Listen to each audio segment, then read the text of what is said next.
I'm gonna jump on in because our sister Monique, and I talked about this yesterday and I didn't play the clip. So I'm gonna play the clip because perspective is everything.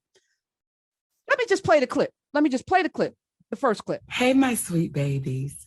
So it took me a minute to say what I'm getting ready to say because I want to make sure I'm not saying it in judgment. And I want to make sure I'm saying it from a place of love. Y'all, some of y'all have given me the title of auntie. And I'm honored that y'all do that, right? But there are times where auntie got to talk to her babies and say some real shit.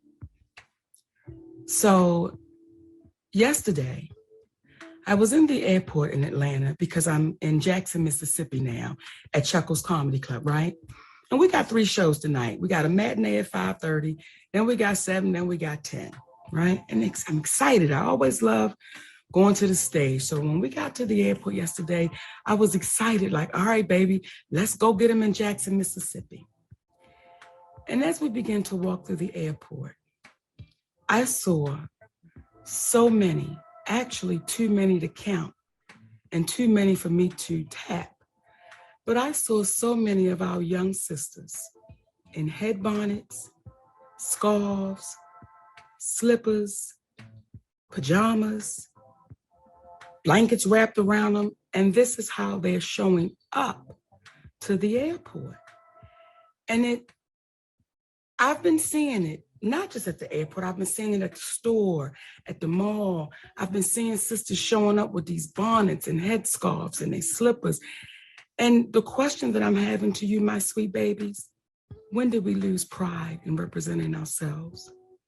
When did we step away of let me make sure I'm presentable when I leave my home?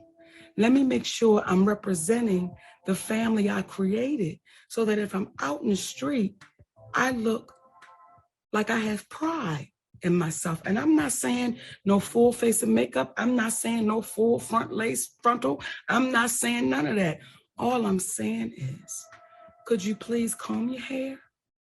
And if you don't want to comb your hair, they got enough out here now, baby, where you can style yourself up and look like you have pride. I'm not saying you don't have pride, but the representation that you're showing, someone would have to ask you to know that you had it. So, hi, Tanya Pinkins is here. So she got what is happening now in this space, as you can imagine. She got the Bill Cosby when he said, pull up your pants treatment. But this is not Bill Cosby, pull up your pants, wagging your finger. That's not what Monique was doing. She was not doing that. But she got called all kinds of fat this, shut up, mind your business. I have thoughts, but Tanya Pinkins, tell me your thoughts. You're gonna throw. Yeah, but here you go. Get it. I do have many thoughts, so it's not a singular set of thoughts. But I think that, I had locks, and I loved my locks. And for my family, that was like, I looked like a burr-headed pickaninny.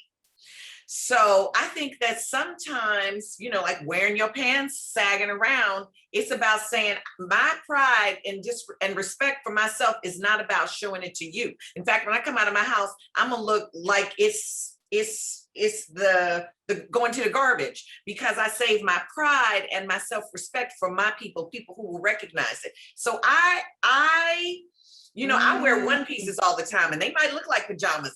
They're one piece that looks like a onesie, and I got when I get on the plane, I got a little thing I pull over my head.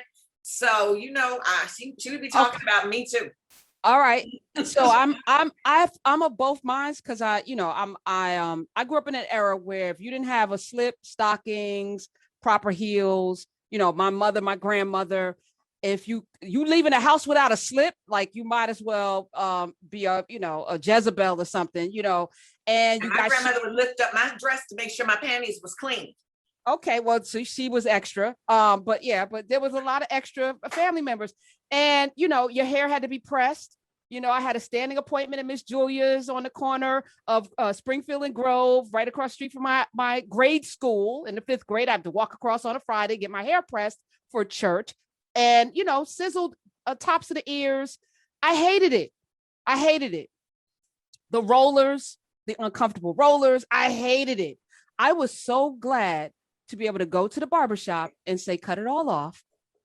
And then I discovered African wraps, so I wore those as the hair was growing out. It was about your length. Right before your length is like the perfect length, because you can do all kinds of things with gel. And I mean, it's just, but then right after your length, problem. So I had to wait for it to grow out, back to the wraps. And the comfort of watching people, going to a predominantly white school, white kids show up. And I was talking to Michaela Angela Davis yesterday, and she said her daughter went to a predominantly white school, and the white girls always show up in pajamas to school. And she said, but she never would, because she's representing all Black people. So being the one Black person in an all white space, you are automatically representative of all Black people. So you have to show up differently, because you don't want to not. So there's a couple of things going on. But what Monique is talking about, there was a time in our history, maybe a generation before us, where you would have to show up to the airport impeccable. But everybody did. That was everybody. You couldn't get on a plane with Bermuda shorts on. You couldn't get on in gym shoes. There was a time when there was an etiquette to riding on planes. That is no more. No more. And you need to be comfortable. So can we be clear? Because if you're on a plane, you're traveling from somewhere to go somewhere to look good. The plane part is already stressful enough, especially during a pandemic. So but I do also have a problem with people in the grocery store in SpongeBob pajamas, patting their heads. Like, that's a certain cultural thing that is so Black, and it is so annoying to me. But I'm also now evolving into, damn it, it's enough being Black. Do what you want to do. And however you are is good enough. People are just going to have to figure it out. And they will, or they won't. And it ain't like they ain't going to kill you just because you dressed up. Right. Exactly. You could be in the military. Oh, yeah, that basically happens. You can have on your military fatigues and still get jacked up. And I was just listening to you and Carr on Tulsa talking about the first man that was killed there. He was a doctor who graduated from Harvard. He was looking good. Shot up. Yep. Dead. All of that surgical knowledge. AC Jackson. 866-801-8255. So I'm going to play a rebuttal from F. Vinces on TikTok, who was responding to Monique. Play that. So let's get this straight. We can't wear bonnets because it makes us ghetto. We can't wear wigs and weaves because we're hiding what's underneath and not embracing our natural self. But then we can't wear our natural hair because it doesn't look presentable and it's not the beauty standard. Damn. And let me not forget, we can't shave our head bald because y'all already masculinize us enough as it is. Black women have the most predetermined rules when it comes to how we're supposed to look. And you wonder why we do the fuck what we want. Why the hell will we listen to anybody? So there's that. I can't argue with that. No. So two things can be true. I think fundamentally, Monique's of a certain generation where Black representation, particularly Black women, we have to be super sensitive about that. And, I'm going to have this conversation with Carl Hart later on too, because, I've been talking with Dr. Carr. We talk just about every day. And I was like, we were talking about certain media figures. And I said, I remember a time when I could have been co-opted. I was in my 20s, really early. So excited to be at the largest circulating daily tabloid. I was like, and you get rewarded for doing stories that put Black people in a bad light. So I understood that this was going to get me more attention, these kinds of stories. And then I had an encounter that I said, you think all of us are like this? Mm-hmm. I'm about to light your ass up. And I was young enough for my competitive nastiness to be like on 100, and I was going to just break everybody's spirit at the Daily News. That was my goal. But had they just left me alone, Tanya Pinkins, they could have had a really good, well-groomed chocolate dip Barbie doll. Yes, perfect presentation, who could have masterfully, because I'm good with the words, presented Blackness, satisfied that, but not too Black. You know what I'm saying? And flip that thing. Candace Owens wouldn't have had nothing on me. We are so grateful for that person. Oh my goodness. I should say his name, but I don't want to get sued. I don't even know if he's still living. But, I think about that to this day because I've watched several of my colleagues, because there is a reward for showing up a certain way. And I'm going to even do the opposite. So Ebony K. Williams is on the New York Housewives. She's a beautiful Black woman who shows up a certain way, right? They're tropes. So when I came into the Daily News, I'm like, you know, big, Black, loud. They're comfortable with that. The white men that hired me, they like that image. They're familiar with it.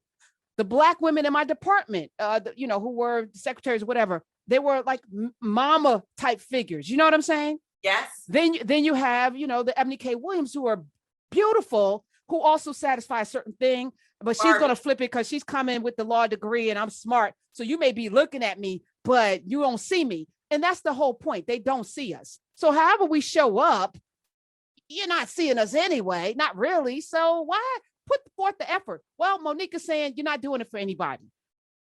You're doing it for the dignity that you have for yourself.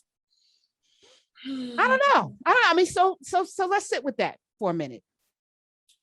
When I was young, I used to wake up and get clean. I mean, like clean from, you know, 8 o'clock in the morning to the end of the night. But, you know, I was young and I liked for people to be looking at me. And then after getting into some trouble every now and again, I started not liking that attention, because that attention, I always tell my daughter, dress for as much sex as you can handle. Oh, so, what? Wait, pause. Let me write that down. Okay. I said, I tell my daughter, dress for as much sex as you can handle, because when you go out there, that's what they're looking at you like. So you're free to wear whatever you want to wear, but know how other people are going to perceive that, and you can't control them. So there became a point where I didn't like the undressing with the eyes. That became something that I didn't like. And so I didn't want to do that anymore. But when I was very young, I liked it until it got me into some trouble. And then I didn't like that anymore. And youth, man, is wasted. That youth is wasted. 866-801-8255, because damn, we don't know anything. And yet we think we know everything. And then life slaps you upside the head a few times. You go, oh, why didn't anyone tell me? Well, someone did tell you. And so Monique responded to the backlash. So I'm going to play this clip, and then we're going to have a conversation. People will get calls and play the clip, Smith. Well, that's not nice. Some of them told me I'll cancel you. Some of y'all told me, Mom, I got business. You are my God business. You are my business. And if more of us got involved with us, maybe our community would stand stronger. I'm going to give y'all a story because you know I got one. Y'all know Nique got a story. There was a woman that got in my business over 25 years ago. And I'm glad she got in my business because it impacted my life and my career. And had that woman not got in my business, and had that woman not tapped me on my shoulders, I don't know how I would have responded that night to what I was dealing with, and how I would have responded moving forward. And that woman's name is Patti LaBelle. And let me tell y'all about it. And I'm gonna write a book because I got a lot of stories, right? So I'm gonna tell y'all some of what happened that night. I was over there in my feelings over something, and I was getting ready to do a show with that woman. And she tapped me on my shoulder and said, what's wrong with you? Now, at the time, she doesn't know me. I'm just on the show with her. I'm opening up the show. Please let me be clear. I was the comedian on the show, but Patti LaBelle did not know me. And that woman tapped me on my shoulder and said, come over here and let me talk to you. And when she found out what I was dealing with, she said, pull that together. Don't you ever let them see you sweat. You go out there and do what you got to do. That woman has no idea how much that impacted my life and my career. And I'm so grateful she got in my business that night. So for you sweet babies, my babies, for you sweet babies that's saying all this shit about mind your business, you are my business. You are my business and my baby. That touched my soul a little bit. I'm gonna just say that out loud, because I've been saying on these airwaves that we are our brother's keepers. It's something that we don't say often because we're conditioned to not be our brother's keepers biblically. That mythology that some of us have been indoctrinated into. We are our brother's keepers. We are each other's sisters, brothers, cousins, aunties. We are, absolutely. And we live in a world where, to navigate certain spaces, people have done things before us. Now, I will say this. I believe, and I've been saying this for the last couple of months, the pendulum has swung. The world that my mother grew up in doesn't exist. The world that I grew up in doesn't exist. And we have to be nimble enough to understand where we are right now in history and in time, and then take stock of that and act accordingly. But her advice is coming from a time in which she was living, understanding what the world was for Monique, and she's trying to prepare the way, which is what we're supposed to do for one another, for anybody coming behind her. Except the world is a little bit different. We talked about this yesterday. The workplace is different. There's actually a worker shortage. The paradigm of power has shifted. These young people, they're not trying to spend 10, 20, they're not trying to spend 5 years. How about they're not even trying to spend 2 years at a place? Right. If you get 2 good years out of a kid coming out of college right now as a corporation, you're not grooming somebody to be there for no 20 years and get a watch and retire. Nobody's retiring in anybody's job anymore. Number one, the gig economy is real, and there's a job shortage. There's a worker shortage with the jobs. Like there are like 4 million unmanned jobs in this country, and people have choices now. And we're seeing it play out with our athletes. They don't have to do what their contract, they don't have to, because you can't make them. And yeah, and so and being Black right now, I'm just gonna say it. There's a level of freedom that my grandmother, my mother would never have believed is possible. And we're experiencing it as much, and I liken it to, a person who lost like 200 pounds, their mind hasn't caught up yet with their body. I think our spirits haven't caught up yet with our actual freedom. And I'm looking forward to seeing that flip.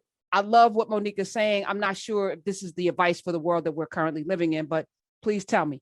Well, I just want to say that I do believe we are our brothers and sisters keepers, and that, we owe something to one another. But Patti LaBelle came up to her one-on-one.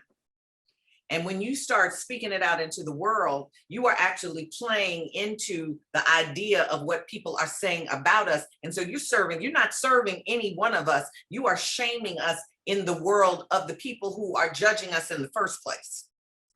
So, for me, it felt a little performative. Oh, okay. What do y'all think? 866-801-8255. Did I tell y'all Tanya's here? Tanya Pinkins is here, y'all. 866-801-8255. And this is why we have these conversations. And just so you know, I know stuff is going on with y'all's former president. I am not bringing up his name on these airwaves. I'm not talking about him. He's a non-mother effing factor. This is what agency and power looks like. I don't have to talk about him, and I will not. So we're going to go to Tennille in Augusta, Georgia. Welcome to the Karen Hunter Show. Hello. Good afternoon. Karen Hunter. I still see you as the 21st century Harriet Tubman, releasing us from bondage. Well, I love you. Thank you for that. Thank you so much. Hello to your guest, Miss Tanya. Hello to your guest, and the Karen Hunter family. Love you all. My 2 cents on this topic is it's human nature. It's absolutely human nature to visually assess something, give your opinion about it, to visually assess something and either follow it because it's trend, because it's influential, to visually assess something and then to be turned off and to offended in those verbal, languages that she did as far as Monique is concerned. I support, I can agree with what she says because I too care about what I look like when I step out the door. Definitely influenced by a certain generation of people, as well as my opinion about what I want to represent, who I represent, and how I represent. But to make a long story short, it's on trend. The commentary using social media platform is a trend to whether inspire or banish something. So the fact that she used social media to speak to a masses because she's seen it in large numbers in a masses, I understand her doing that, as well as the responses from the population, from the audience that said, we can wear and look and rep how we want to. You guys did when you were older, when you were younger. And so I just think it's human nature. You're speaking to an audience.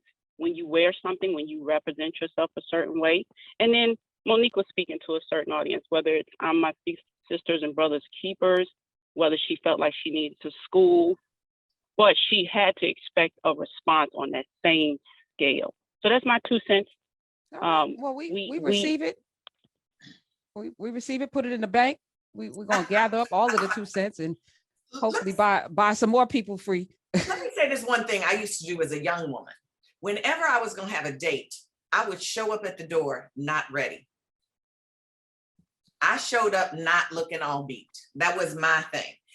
And I will do that sometimes when I'm going to meet people, because I want to know, are you judging me or are you judging a presentation?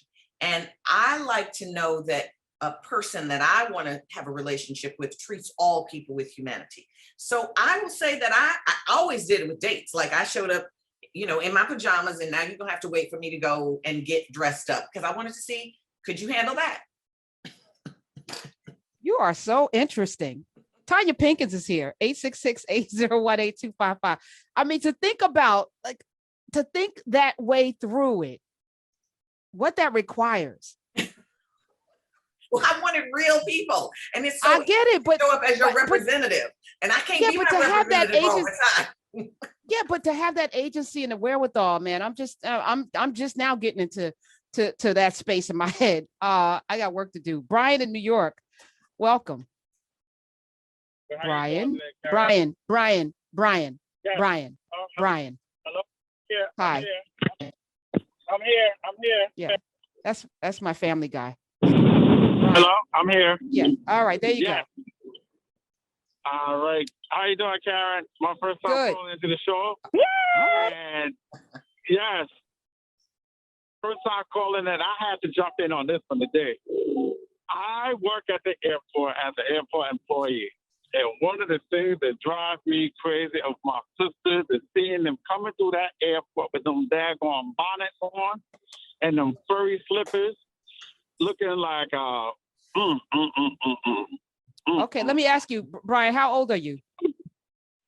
I am 45. Yeah, that's so I suspect if you were less than 30, you might have a different perspective. But you're of a certain generation where, Yes, and I understand it. And I rationalize. Oh, your phone is jacked up. This is what they think look good. But when are our people, the elders, going to say that don't look good? And then the loud talking, and things. Okay, so but here's the truth, and this is a harsh truth. These representations are because elders didn't do what they needed to do. And all of the same elders wanted to be, nobody wanted to be a grandma or an elder. Everybody wanted to be in the club and in the streets. Nobody wanted to grow old and have gray hair and have fluffy skin like my grandmother and give me the wisdom and lessons and teach me how to make biscuits and stuff. They want to be out there dropping it like it's hot like everybody else. So if you are raised in a generation where parents were friends and not parents, where grandparents were in the streets right alongside, you could be in the club and there's grandma. What? Okay, my grandmother's in the club. There's no decorum and there are no rules. This is the world that we're in right now. So you could be mad about it, but I'm going to say it's our fault because I can't separate myself from the we. So it's us. If you don't like it, then look in the mirror, because the responsibility rests with us. If there's a representation of Blackness that we all universally think should be, then who was there to bring the memory forward?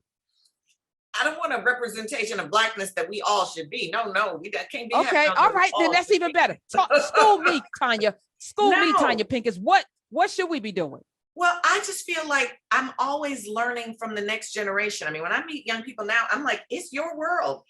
My world is done. We made this mess. You don't have, please don't do what we did, because this is what it created. Show me what you want to make. What do you vision? How are you going to make it? That's the way I want to empower young people. I don't know what the next thing is going to look like. That vision wasn't put in me. So who knows what this, I'm wearing my hair like this, I'm wearing these clothes, that might be creating a world of a kind of equality that has never existed in my lifetime. Oh, you are saying something that I'm prepared to receive. I am prepared for this today. Tanya Pinkins is here.